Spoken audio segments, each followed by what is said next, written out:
مہمان آنے شروع ہو گئے ہیں، یہ سب چھوڑو، جاؤ اور تیار ہو جاؤ۔ وہ کہتی ہے ٹھیک ہے آنٹی، بس جا رہی ہوں۔ وہ اپنے کمرے میں چلی جاتی ہے۔ تھوڑی دیر میں سب مہمان اکٹھے ہو جاتے ہیں۔ جنت تیار ہو کے نیچے آ جاتی ہے۔ اتنے میں سائمہ کے دوست آ جاتے ہیں۔ سائمہ جنت کو ان سے ملواتی ہے۔ جنت ان کو خوش آمدید کہتی ہے۔ حماد جنت کے پاس آ کر کہتا ہے کافی خوبصورت لگ رہی ہو اس ڈریس میں، کسی کی نظر نہ لگے۔ وہ مسکراتی ہوئی کہتی ہے کیا بات ہے جناب، بڑی تعریفیں ہو رہی ہے ہماری۔ وہ کہتا ہے اب میں تمہاری تعریف بھی نہیں کر سکتا۔ جنت کہتی ہے کیوں نہیں کر سکتے ہو۔ اتنے میں بلال آ کر کہتا ہے بھائی حماد کیک کب کٹے گا، مجھ سے صبر نہیں ہو رہا۔ بس تھوڑی دیر میں حماد کہتا ہے۔ حماد کی امی کہتی ہے چلو سب اکٹھے ہو جاؤ، یہاں کیک کاٹتے ہیں۔ سب میز کے ارد گرد اکٹھے ہو جاتے ہیں۔ سائمہ کیک کاٹ دیتی ہے، پھر کہتی ہے حماد میرا تحفہ۔ وہ تحفہ سائمہ کے ہاتھ میں دے کر کہتا ہے کھولو اسے۔ وہ جیسے ہی تحفہ کھول کر دیکھتی ہے خوشی کی ماری چیخ پڑتی ہے شکریہ حماد، مجھے پتا تھا تم مجھے یہی دو گے۔ حماد کہتا ہے خوش رہو، تمہیں پڑھنے کے لیے لندن جانا تھا نا، تو اب جاؤ۔ امی کہتی ہے پر حماد یہ اکیلی کیسے وہ آ جائے گی۔ وہ کہتا ہے امی فکر نہ کرے، بلال اپنے گھر والوں کے ساتھ جا رہا ہے لندن، تو سائمہ ان کے ساتھ جائے گی اور ان کے ساتھ ہی رہے گی۔ مگر امی فکر مند ہو جاتی ہے۔ جنت سائمہ کو تحفہ دے کر کہتی ہے سالگرہ بہت بہت مبارک ہو۔ سائمہ اسے گلے لگا کر اس کا شکریہ ادا کرتی ہے۔ بلال اور باقی سب بھی سائمہ کو تحفہ دے دیتے ہیں۔ سائمہ جنت کا تحفہ کھول کر دیکھتی ہے، وہ بریسلیٹ اٹھا کر پہن کر کہتی ہے جنت واقعی یہ بہت زیادہ خوبصورت ہے، بہت شکریہ۔ سب پارٹی انجوائے کرتے ہیں۔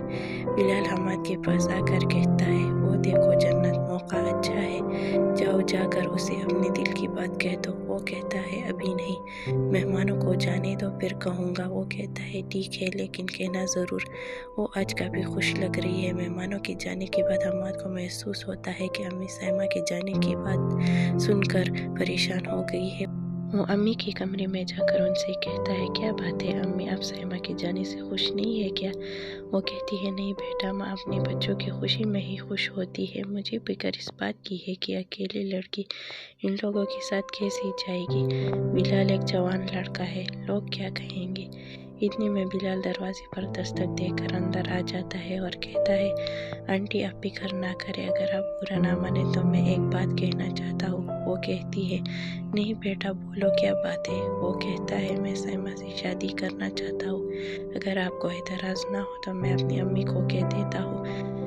حماد اس بات سے بہت خوش ہوتا ہے، پھر وہ کہتا ہے امی آپ ایک بار سائمہ سے پوچھ لیں، اگر اسے کوئی اعتراض نہیں تو ہم بات پکی کر لیتے ہیں، اور بابا سے بھی بات کر لینا۔ امی سائمہ اور اس کے ابو سے بات کرتی ہے۔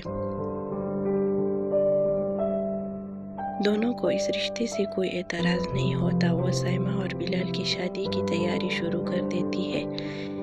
ان کی بات پکی ہو جاتی ہے، سائمہ کی شادی ہو جاتی ہے اور وہ بلال اور اس کے گھر والوں کے ساتھ لندن چلی جاتی ہے۔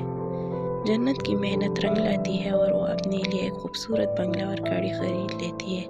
کچھ دنوں بعد وہ حماد کے گھر والوں کو اکٹھا کر کے کہتی ہے میں اپنے گھر شفٹ ہونا چاہتی ہوں۔ حماد کے پاپا کہتے ہیں کیا ہوا بیٹا، یہاں کوئی مسئلہ ہے آپ کو، کیا آپ یہاں خوش نہیں ہو؟ وہ کہتی ہے نہیں انکل، آپ سب سے مجھے اتنا پیار ملا، میں خوش کیوں نہیں ہوں گی، لیکن مجھے اپنے گھر جانا چاہیے، وہاں پر میں خوش رہوں گی، مجھے سکون ملے گا۔ یہاں پر آپ سب نے مجھے کسی بھی چیز کی کمی نہیں ہونے دی، آپ فکر نہ کریں، میں آتی رہوں گی۔ حماد کی امی اسے قریب لا کر کہتی ہے جنت مت جاؤ، آپ کے بنا میرا دل نہیں لگے گا۔ وہ کہتی آنٹی مجھے جانے دیں، میرے لیے مشکل نہ بنائے، مجھے ضرور جانا ہے۔ وہ کہتی ہے ٹھیک ہے پر تمہیں روز مجھ سے ملنے آنا ہوگا۔ مسکراتی ہوئی کہتی ہے ٹھیک ہے آنٹی، میں آؤں گی۔ حماد یہ سب سن کر کچھ کہے بنا اپنے کمرے میں چلا جاتا ہے۔ جنت اس کو دیکھ کر اس کے پیچھے پیچھے کمرے میں چلی جاتی ہے۔ حماد بستر پر پریشان بیٹھا ہوا ہوتا ہے۔ جنت اس کے پاس آ کر بیٹھ جاتی ہے اور کہتی ہے کیا بات ہے حماد،